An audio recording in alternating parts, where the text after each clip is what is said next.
আসসালামু আলাইকুম এভরিওয়ান, আমি নীলা কুকিং চ্যানেল ব্লগ থেকে আপনাদের সামনে আজকে একটা নতুন রেসিপি নিয়ে হাজির হয়েছি। আজকে আমি তৈরি করে দেখাবো গরুর মাংসের স্বামী কাবাব। এই স্বামী কাবাবটা শুধু গরুর মাংস দিয়ে না, আপনার মুরগির মাংস অথবা খাসির মাংস দিয়ে তৈরি করে নিতে পারেন, একই প্রসেসে একই নিয়মে।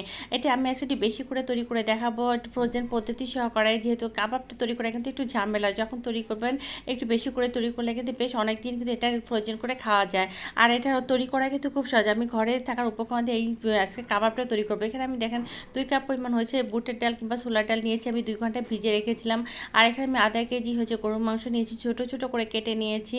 এখানে কিন্তু কোনো চর্বি রাখা যাবে না, চর্বি ছাড়া একদম সলিড মাংসটা নিবেন।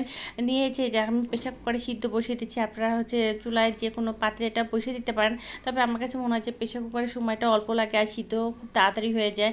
এখানে দেখলাম সব ধরনের মশলা অ্যাড করে দিচ্ছি, গরম মশলা, তেজপাতা, দারচিনি, এলাচ, শুকনো মরিচ। আর এখানে আমি হচ্ছে রাঁধুনি গুঁড়া মশলা অ্যাড করেছি, আপনারা যে কোনো ব্র্যান্ডের কাবাব মশলাটা অ্যাড করতে পারেন।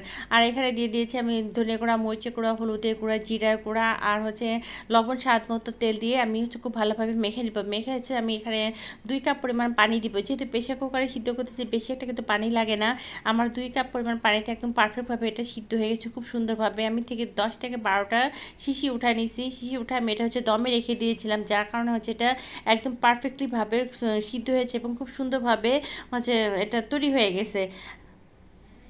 এই যে দেখুন আমি হচ্ছে নামিয়ে নিচ্ছি, দেখুন কত সুন্দরভাবে এটা হচ্ছে সিদ্ধ হয়ে গেছে, একদম এক ফোঁটাও পানি নাই। এটা কিন্তু হচ্ছে তৈরি করা একটু খুবই সোজা। আপনার ঘরে থাকার মশলা, যদি কাবাব মশলা যদি নাও থাকে, ঘরে থাকার উপকরণ দিয়ে এটা তৈরি করে নিতে পারে। বাসায় গেস্ট আসলে আগের দিন কিন্তু এটা তৈরি করে রাখলে কাজটা কিন্তু অনেক সুবিধা হয়। শুধু এটা স্কুলের টিফিন থেকে শুরু করে অতিথি আপ্যায়নে যে কোনো কিছুতে কিন্তু এই কাবাবটা কিন্তু জুড়ি নেয়। আর এটা খেতেও কিন্তু অসম্ভব মজা। এই তো দেখুন আমি এখন এটাকে হচ্ছে একটু হালকা ঠান্ডা করে বেটে নিব। আর শিলপাটে আপনারা বাটতে পারেন অথবা ব্লেন্ডার মেশিনও করে নিতে পারেন।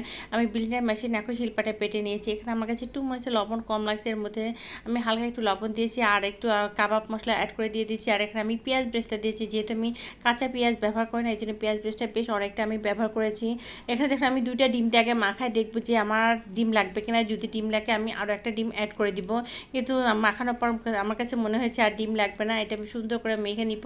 এখন আমি হাতটা ধুয়ে হাতের মধ্যে একটু তেল মেখে নিব, যাতে কাবাবটা বানাতে আমার জন্য খুব সুবিধা হয়। যে দেখুন তেলটা মেখে নিয়ে আমি এখন কাবাবটা তৈরি করেছি। আমি আপনারা যে শেপে তৈরি করবেন, যেভাবে তৈরি করবেন, এটা কিন্তু সেভাবেই তৈরি করা যায়। আমি দেখুন গোল গোল করে একটু মোটামুটি মিডিয়াম সাইজ তৈরি করে নিয়েছি। এইভাবে আমি হচ্ছে প্রত্যেকটা কাবাব তৈরি করে নেব।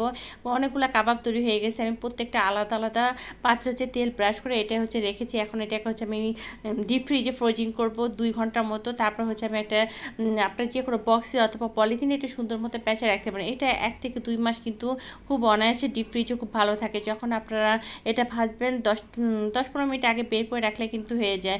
এই যে দেখুন আমি কিছু বের রেখে দিয়েছিলাম, বিকালে নাস্তা হিসেবে ভেজে দিয়েছি ওদের ব্রেডের সাথে। আমার মেয়েরা এটা ব্রেডের সাথে খুবই পছন্দ করে। আমার রেসিপি যদি আপনাদের ভালো লেগে থাকে অবশ্যই লাইক, কমেন্ট, শেয়ার করবেন, আমার পেজটিকে ফলো দিয়ে রাখবেন।